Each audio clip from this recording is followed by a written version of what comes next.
This is just a sample of the audiobook. To get the complete audiobook, access the link posted in the first comment. Take them beyond the edge of the landing zone. They would be coming down in an area Neil knew to be strewn with boulders, and in a spacecraft with walls so thin you could poke a pencil through them. He knew they would be lucky to avoid any damage. Luck wasn't enough. He had the facility to override the computer and fly the spacecraft manually, but this could only be done in the closing stages of the descent. For the moment, he must follow the flight plan. At 40,000 feet, Armstrong rotated the lunar module by 180 degrees so that he was no longer looking down at the moon, but staring up into space. By repositioning the spacecraft, which was operating under the call sign Eagle, Neil enabled the landing radar to get a clearer view of the surface. Now that they were due to land long, he needed as much reliable information as he could get. Then the yellow master alarm started to flash.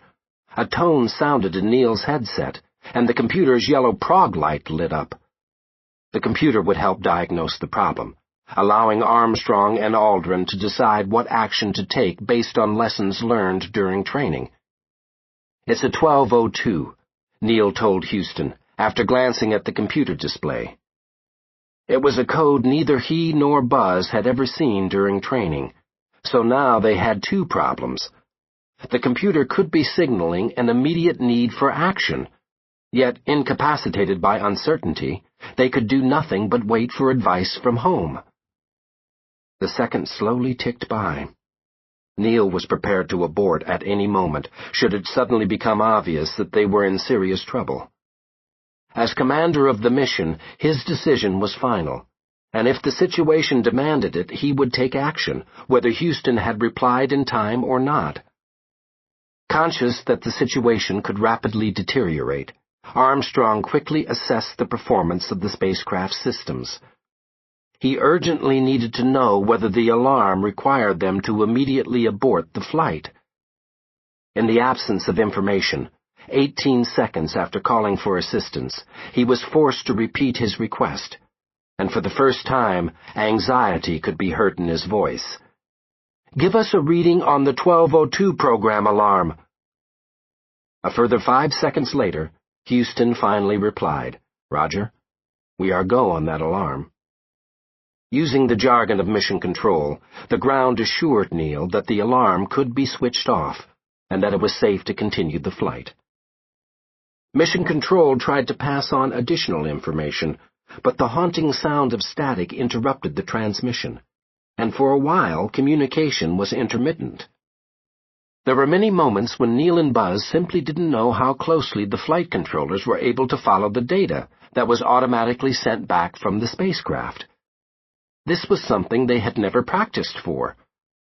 Training simulations had either gone well, or something had gone wrong.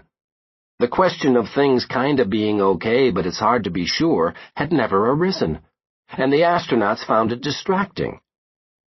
The computer alarm was even worse.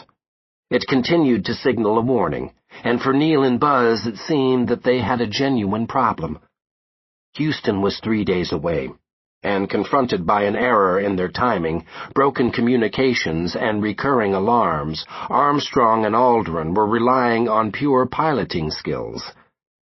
It was hard to be sure about where they were going to come down, but then it didn't really matter as long as they came down safely. Apollo 11 was no longer confined to the science of computers and trajectories.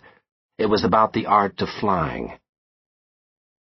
Lying on its back, Eagle gradually pitched upright towards a vertical position, giving Neil a clear view of the ground ahead.